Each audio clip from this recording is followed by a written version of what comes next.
श्री क्षेत्र रामेश्वरम भारताच्या दक्षिणेला तामिळनाडूमध्ये वसलेलं श्री रामनाथ स्वामी ज्योतिर्लिंग इथे वसलं आहे.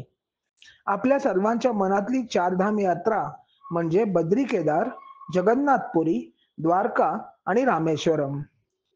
श्रीरामाने या ज्योतिर्लिंगाची स्थापना केली अशी मान्यता आहे. तामिळनाडूमध्ये नोव्हेंबर डिसेंबर हे महिने मान्सून परतीचे महिने. आम्ही मदुराईहून रामेश्वरमला निघालो तेव्हा पावसामुळे सगळीकडे हिरवीगार झाडी दिसत होती. हवा गार होती. हिंदी महासागर आणि बंगालचा उपसागर यांनी मिठीत घेतलेलं रामेश्वरम बघायला मी उत्सुक होतो. तितकीच उत्सुकता होती पंबन ब्रिज पाहण्याची. तामिळनाडूच्या स्टेट ट्रान्सपोर्ट बसमधनं आता प्रवास सुरू आहे. कुठल्याही क्षणी पंबन ब्रिज येईल तो बघायला अतिशय आतुर झालेली आहे. आमच्या बस बरोबर पळणारी ही ट्रेन रामनाथपुरम या अखेरच्या रेल्वे स्टेशनवर घेऊन जाते. तिथून रामेश्वरम गाठायचं तर उसळणारा समुद्र पार करून पंबन बेटावर जावं लागतं. पंबन बेट आणि भारतीय मुख्य भूमी यांना जोडणारा पूल म्हणजे पंबन पूल. समोर दिसतो आहे तो रेल्वेवरचा पंबन ब्रिज. 1914 साली ब्रिटिशांनी बांधलेल्या पुलावरून पहिली रेल्वे रामेश्वरमला आली. भारताची मुख्य भूमी प्रभू श्रीरामांच्या रामसेतूशी प्रथमच जोडली गेली. लाखो भाविक रामेश्वराचं दर्शन घेऊ लागले. 1964 साली आलेल्या महाभयंकर सुनामीमुळे या पुलाचे अतोनात नुकसान झाले. परंतु ई श्रीधरन आणि त्यांच्या टीमने अतिशय मेहनत करून काही दिवसातच पूल पुन्हा सुरू केला. तो थेट 2022 सालापर्यंत. आता रामेश्वरमचा नवीन पूल बांधून तयार आहे. लवकरच या नवीन पुलावरून रेल्वे धावायला लागेल. पुलाची प्रचंड दारं पुन्हा उघडतील आणि पुलाखालून व्यापारी जहाज पुन्हा ये जा करू लागतील. रामेश्वरमला आम्ही TTDCच्या उत्तम हॉटेलमध्ये राहिलो. प्रशस्त स्वच्छ rooms, south Indian authentic food, समोरचा उसळणारा समुद्र, भोवती कडुनिंबाची आणि चिंच नारळाची दाट झाडी असलेलं हे रिसॉर्ट उत्तम आहे. इथून रामेश्वराचा पूर्व गोपूर फक्त अर्धा किलोमीटर अंतरावर आहे. रामेश्वर ज्योतिर्लिंग दर्शनाची एक पद्धत आहे. पहाटे 5 ते 6 या वेळेत स्फटिक लिंग दर्शन घ्यावं. त्यानंतर रामेश्वराच्या समुद्रात अग्नितीर्थात आणि 22 पवित्र कुंडात स्नान करावं. रामेश्वरम मंदिरात फोन नेता येत नाही.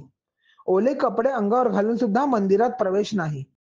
पण मंदिराबाहेर भरपूर लॉकर्स आहेत.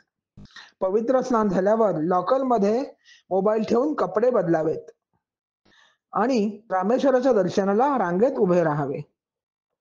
हनुमंताने कैलास पर्वतावरून आणलेले विश्वलिंग आणि वाळूपासून श्रीरामाने स्थापन केलेले रामेश्वर ज्योतिर्लिंग समईच्या शांत प्रकाशात पाहावे. मनोमन त्या आदियोगी शंकराला नमस्कार करावा. नमस्कार. मी ज्या ठिकाणी उभी आहे ते रामेश्वर ज्योतिर्लिंगाचं स्थान आहे आणि श्री रामेश्वर ज्योतिर्लिंगाचं दर्शन घेऊन मी आज बाहेरच्या या सुंदर मंडपात उभी आहे. आज रामेश्वरमला आल्यानंतर 12 ज्योतिर्लिंगांचं दर्शन घेण्याची जी इच्छा आकांक्षा मी मनामध्ये बाळगली होती ती आज पूर्ण झाली आहे आणि याचा मला अतिशय आनंद आहे. रामेश्वरमला यायचा योग अनेक वर्ष माझ्या मनात असून सुद्धा येत नव्हता. आज अखेरीला तो आला आणि रामेश्वराला मी ज्या वेळेला नमस्कार केला तेव्हा मला सगळ्यात पहिल्यांदा आठवण आली ती माझ्या आईची. अगदी लहानपणापासून आई हा श्लोक घरामध्ये म्हणत असे आणि तिचं ऐकून ऐकून तो आम्हाला सगळ्यांना पाठ झाला होता. आई म्हणायची, सौराष्ट्रे सोमनाथम च श्रीशैल्ये मल्लिकार्जुनम उज्जैन्यां महाकालम ओंकारम अमलेश्वरम परल्यां वैद्यनाथम च डाकिन्यां भीमशंकरम सेतुबंधे तु रामेशम नागेशम दारुकावने वाराणस्यां तु विश्वेशम त्र्यंबकम गौतमी तटे हिमालयै तु केदारम भूष्मेशम च शिवालयै. विलुंडी तीर्थ आणि विभीषण मंदिर ही इथली महत्वाची स्थानं. लंकेहून माता सीतेसह श्रीराम ज्यावेळी रामेश्वरम बेटावर आले तेव्हा मा सीतेला तहान लागली. रामचंद्रांनी भर समुद्रात बाण सोडून सीतेसाठी पाण्याचं कुंड निर्माण केलं. तेच हे विलुंडी तीर्थ. रावण वधानंतर रामेश्वरम येथेच त्यांनी विभीषणाला लंकेचं राज्य दिलं. त्याचा राज्याभिषेक केला. तेच हे विभीषण मंदिर.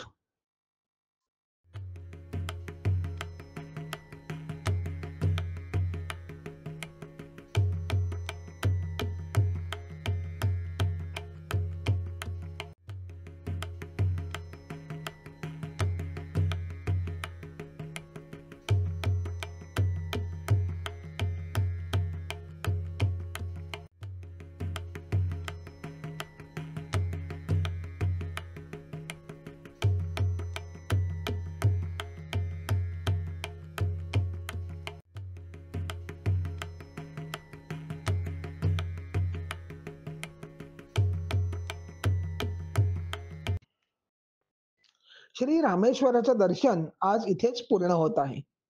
उद्या निघूया धनुष्य कोडीला आणि पुढे रामसेतूचेही दर्शन घेऊया. नमस्कार.